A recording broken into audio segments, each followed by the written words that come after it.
Yeah, I'm gonna watch Spider-Man 2. Pew, pew, pew, pew, pew. I gotta admit, this one was... I tend to be a contrarian. You might have guessed by now, but I was, for the longest time, kind of a Spider-Man 2 hater. Well, not a hater, but I didn't see... I found the third one more entertaining. You know, I knew it wasn't as good, but I felt it was more entertaining because I feel that... I still do, that the Spider-Man 2 has a low point, you know, during the last part of the second act or something like that. But we'll see. I've seen it a couple more times after that, and I enjoy it much more now than I did. We'll see what I think about it now. We'll see. And yeah, this place is a fucking mess. I have a great TV, a really good TV, and that's it. And a bunch of junk. It's been laundry day for 3 weeks now, and yeah, it's some dinner there that also is from 3 weeks ago. Some of my paintings are here. Some Michael Myers masks and shit like that. Yeah. Anyway, motherfuckers, it's Spider-Man 2. So let's begin. The power of the sun in the palm of my hand. Yeah, that was worth it. Hey, Alex Ross. I know about Alex Ross. I have Kingdom Come in a hardcover, graphic novel book, whatever you call it.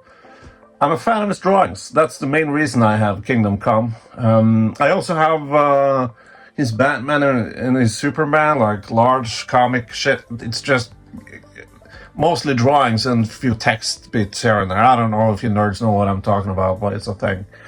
But Alex Ross, it's like in the intro, it's like, hey, want to see what happened in the last movie?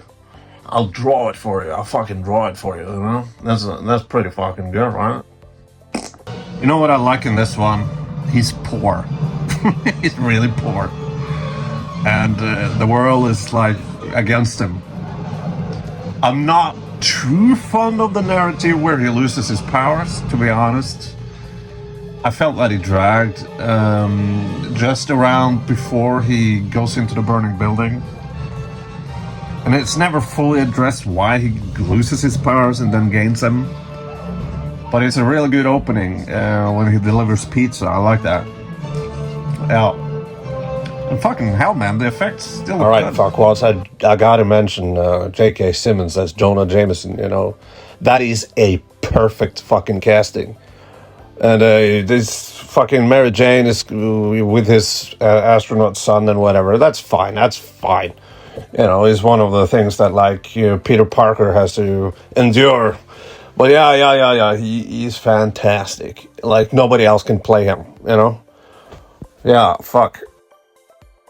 Hey, Elizabeth Banks. I always forget she's in this. A minor role, but yeah, she's in this. And the guy that plays Dr. Connors. It's a pity that he didn't get to be Mr. Lizard in this one. No, I'm not in this one. It's packed already, but Mr. Lizard in the fourth one or whatever. And yeah, James Franco is in this. I never liked him as an actor, to be honest. Not, this is not me just because he's a sex pervert, but he's Rise of the Planet of the Apes. A better director and also a better casting would be great. The Rent guy. I love the Rent guy. And the skinny girl. I love them. Yep, that's it. I just love them. More paintings behind here. It's a mess. It's a fucking mess. So I have to... My workplace. I have to clean my workplace. That's why you see some paintings behind her. It's a fucking mess, I'll tell you. So, what's his face? Mark Ruffalo? David Beckman? Oh, what is it called? David... what is it called? Daniel. James Franco, for fuck's sake. So he sets Peter Parker up with Otto Octavius. played by Alfred Molino or something like that. He is great in everything. And he is like a really nice guy with a wife and everything. That's also kind of a thing I'd never understood is, he's a good villain, he is, and a lot of it is the acting. But here's the thing I kind of don't understand is how much is when he becomes evil, how much of it is actually the robot things controlling him, and if they're just controlling him, he's not that interesting of a villain. I think that's a bit unclear. Also, except for the robot arms, he is mortal. He's just a man, right? And when he fights Peter Parker of Spider-Man later on, he takes punches from Spider-Man, which is much more stronger than him. I've always said this. I don't care about plot holes or stuff like that. But I think if it's about a character, if it's unclear about a character, I do care. If it's about the plot or whatever, it's fine. But it's all character progression or character study and stuff like that is kind of unclear. I do pick it up usually. If there's a scene that's the epitome, is that the word? Fuck it, I don't care. Of Peter Parker in this. Like, this is what the story of Peter Parker is. It's when he's gonna go to Mary Jane is in this, and she's a theater actor now. And James Franco is giving her all the fucking flowers in the fucking world, and Peter Parker is gonna buy some flowers for her. It's a bouquet, and you just see, like, out of frame, a hand coming in and taking the flowers because he only can afford 3 lousy flowers. And I like that. Visual storytelling, I tell ya. Yeah, of course, got to talk about Danny Elfman in this. And I don't know what the general public thinks of his score in Spider-Man. I saw Red Letter Media, they talked about, I think it was Rich and Jay, they talked about that his score for Spider-Man is exactly the same as the score for Batman 89 and Returns. I'm a score guy. I listen to scores, like, not so much anymore, but I'm very much aware of it. And for me, I can't hear it. I can't hear the similarity. And I really enjoy the score in this, and also the first one. Even, the third one, done by some asshole.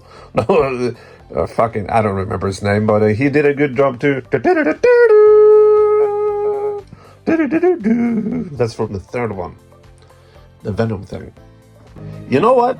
Mary Jane kind of sucks, because she is, obviously into Peter Parker, that's his name. Peter Parker, but she, like, is with the astronaut guy. I know Peter Parker is, like, not showing up and stuff like that. But her using the astronaut guy? No. And she bailing on him in the wedding.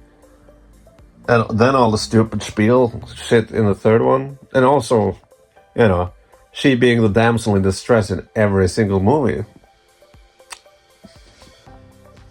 So Peter Porter can't even afford to to call Mary Jane on the phone. Well, he can afford it, but it's cut off.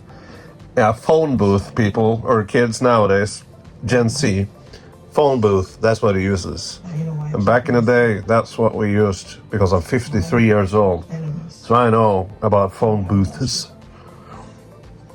Otto Octavius says it's a demonstration now, where it becomes the Octopus Man. And he tells a joke. Has any one of you seen a whole bunch of $20 bills wrapped in a rubber band? And he says, because we found the rubber band. And then he says, oh, it's a terrible joke. I laugh every time. I think that's fucking funny. That's a great joke. Oh my god, he fucks up. And Peter Parker was right. He warned him. Now the chip behind his back fries. and that's a bad way to go. And his wife gets killed by glass. The power of the sun in the palm of my hand.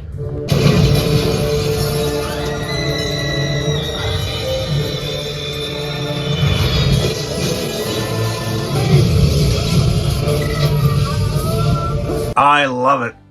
I love it. I also love this. You might have figured the power of the sun in the palm of my hand. I love that line. I love it. I love the delivery. I love it, love it, love it, love it. This is awesome. And now it's the best scene in the whole fucking film, where the doctors are gonna cut off the arms. And yeah, that's purely horror, man. Also, in the third one, the best scene in the third one, everybody agrees with that, is when Sandman is born. That is beautifully done. That is beautiful. Which is interesting to think about, because, you know, Otto Octavius, his birth is just violent and ugly and traumatic and dark, while Sandman's birth is harmonious and beautiful and nice little contrast there.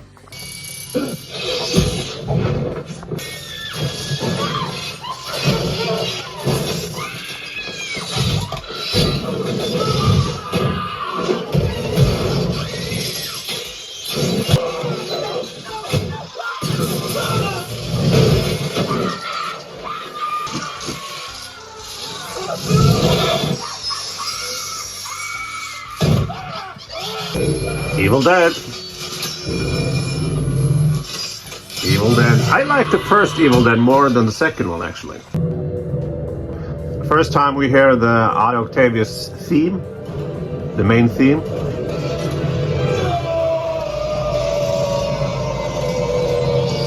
I mean, fucking hell, man. If you see, I see this kind of more as the birth of Doc Ock.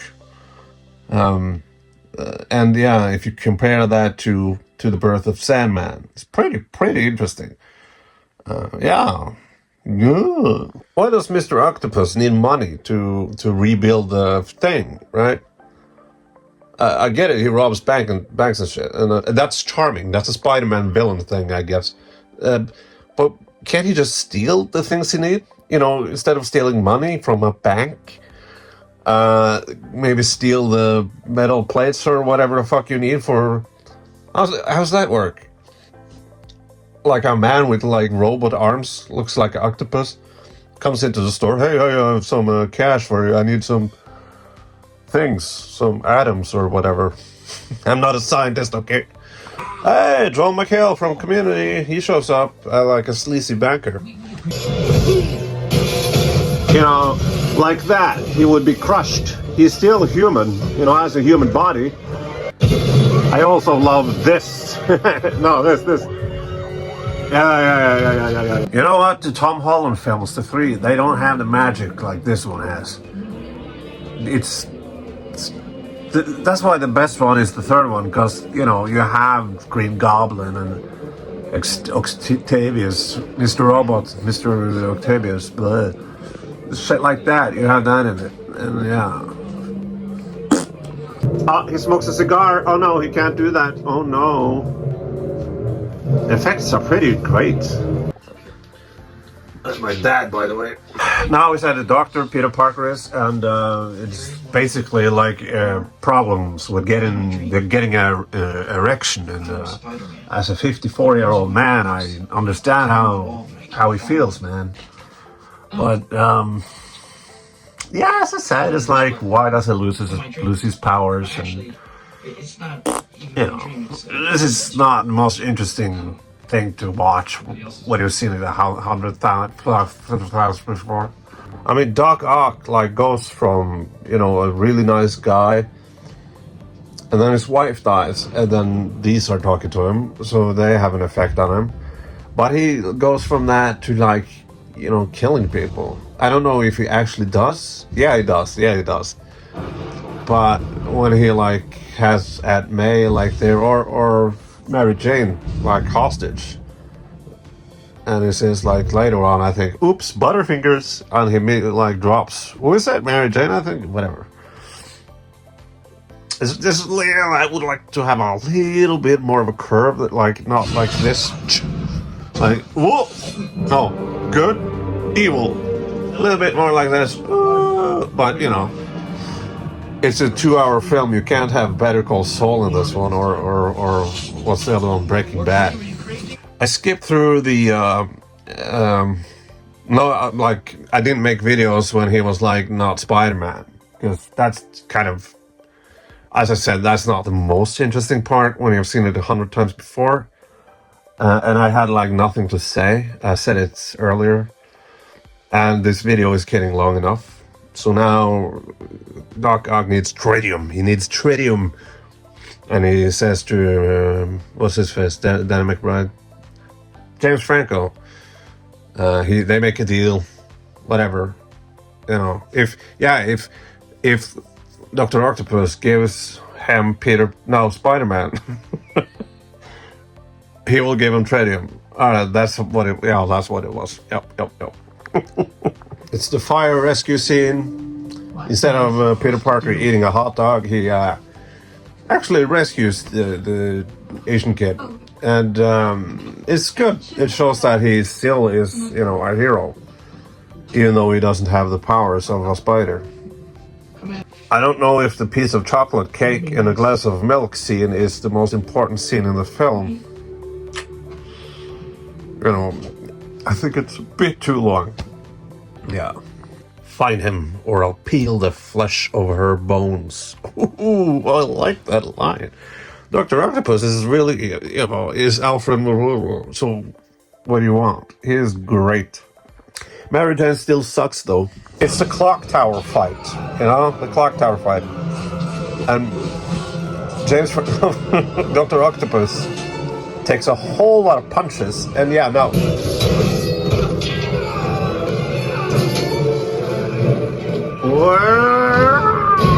Yeah, what the hell, man?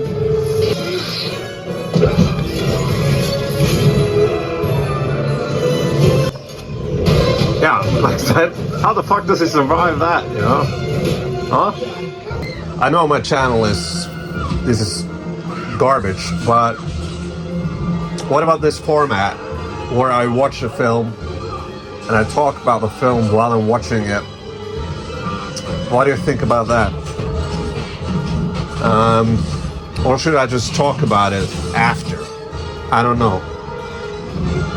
Let me know. Let me know. Dr. Octopus cut the brakes. He cut the brakes on the train, and yeah, he's about to kill a whole bunch of people. And he's okay with that. Still fucking hell, man. I think it's a really good villain. I'm just unclear with a couple of things, you know? He got his powers back, by the way, because he started to believe in himself or something like that. But he got his powers. I like Andrew Garfield as Spider-Man and Peter Parker more than I like Tobey Maguire. He is not half bad in this one, but in the first and the third one, he cries a lot, and he's like, but these films are far better than Amazing Spider-Man, which I find boring as fuck. And I talk about it in the other channel. And Amazing Spider-Man 2, which is more awful than the first one, but more interesting, so, you know, but both are awful. Yes, this is a train scene, it's the action scene with the train. And I'm just talking here on the phone. Yes, I'm using a phone. As you can see, I've changed location. I hope you don't mind. And Dr. Octopus have now delivered Peter Parker's last Spider-Man to Fred James Franco. And now James Franco knows that Peter Parker is Spider-Man.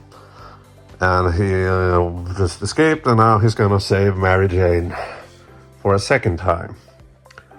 The first movie being the first time. As far as third acts go, it's not the best, it's not the worst. I've seen far worse, like Iron Man 3, stuff like that, or Batman Begins. But then again, third act is superhero films, you know. Okay, the film is done. It's finished. You know, Spider-Man saves the day. and Doc Ock becomes nice again, and he helps Spider-Man, like, set up, because earlier he said I should be on the bottom of this lake or ocean or whatever, and now he is. But he helped Spider-Man in the end, for some reason, maybe because he got electrocuted, I don't know. And then Mary Jane, she knows he's Spider-Man now, and or whatever. And she leaves Mr. Astronaut at a wedding like a real asshole. And yeah, also there's a little cameo of Punisher in this one. Thomas Jane is Punisher. And it ends kind of with the same as The Graduate in the famous ending.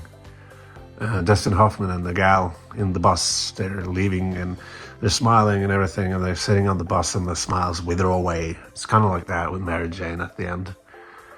All in all, it's a really good film. I don't think it's great. I think it has some problem with pacing, but in the middle, especially when I've seen it a bunch of times before. So yeah, it's a good one.